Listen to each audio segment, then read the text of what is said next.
Hello, everybody, and welcome back. Today, we are talking about the conditions in which authoritarian states emerged, social divisions. Just as a reminder, conditions in this sense is referring to what is happening around the country that made it as a perfect environment for Mao and the CCP to seize control. Social.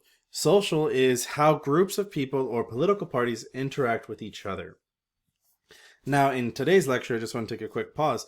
The groups of people we're referring to today is all going to be around economic class and classism. And the last refresher I do want to go over is social divisions. How groups of people or political parties interacted with each other negatively to create a separation between the groups or several groups of people to essentially divide and break up the country so it was easier to manipulate, control, or destroy. There's only one example for this, and we're going to spend some time going over it, which is the peasants versus the landlords. As we talked about in economic factors, right, a majority of the Chinese population are peasantry.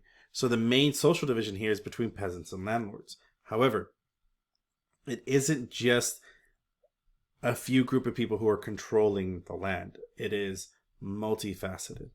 So at its core, the peasants versus the landlords is a class struggle. It is a struggle between the low income and the high income.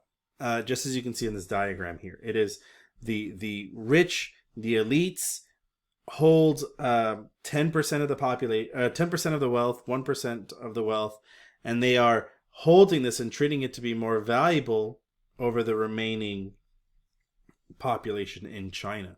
So at its core, it is class struggle. It is the poor versus the rich, which makes it a perfect environment for communism.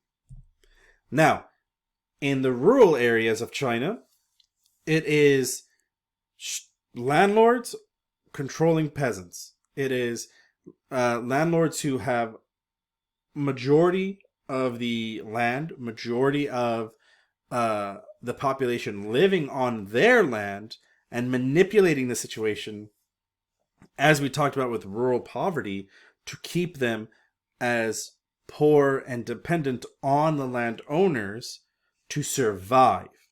And from there, they can charge them whatever they want. They can manipulate the situation however they want.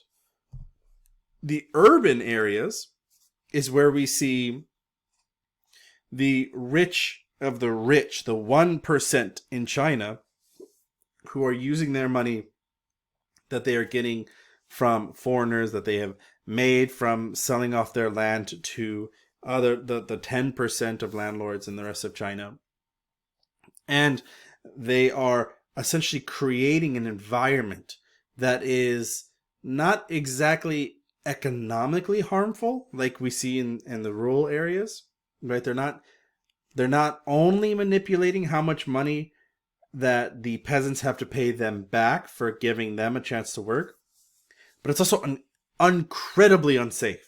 It is the environment that we see during the 1800s in the Industrial Revolution, right, where people were dying and the factory owners would just pick up the body, throw it on the street, and hire some guy off the street, right?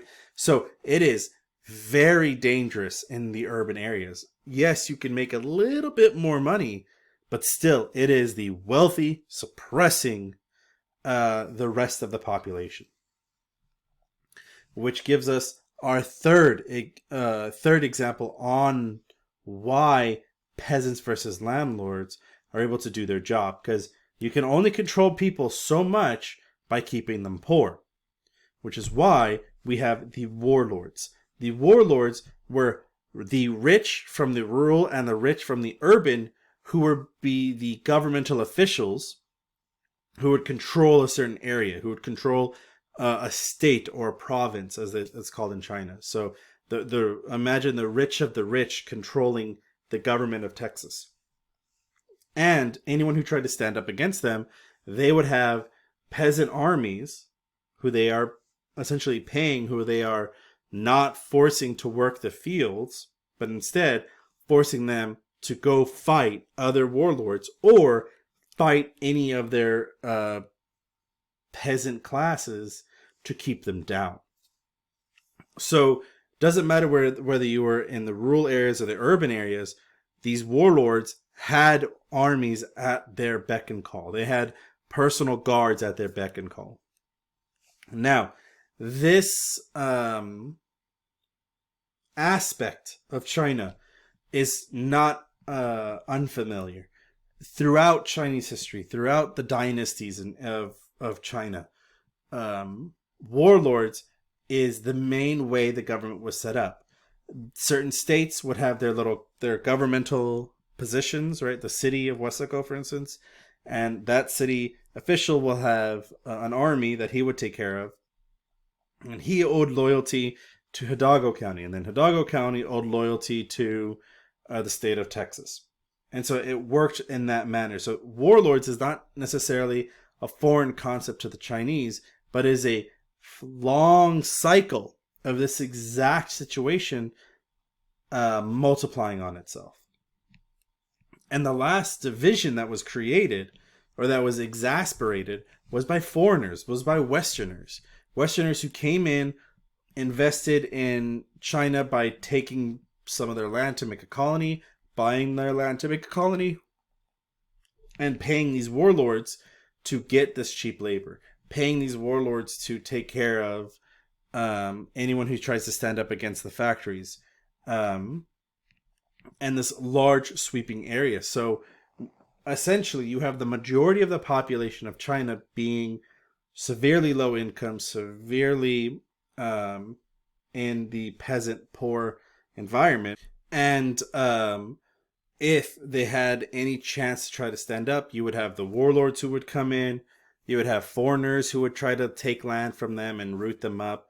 So a peasant essentially never had a chance to exist or live without somebody trying to crack down on them, without somebody trying to take money from them, without somebody essentially going through and manipulating the situation so that they are severely suppressed, which is why we see these massive armies that are able to rise up and work together, because these warlords tell these peasants, like, hey, I'm not going to hurt you anymore. In fact, I'm going to pay you to join me. And so from someone who has been beaten on and suppressed, for someone to come and tell me that, hey, they'll pay me to do more than just exist, I will be more than happy to fight for them or to work for them, which is why foreigners were able to recruit people to attack each other in rural areas or in urban areas, how warlords were able to do that with each other, how urban elites were able to do that, and how rural elites were able to do that, right? It's this constant manipulation to keep the large peasant population fighting each other, or fighting some of the other elites, but never enough to fully rise up against them.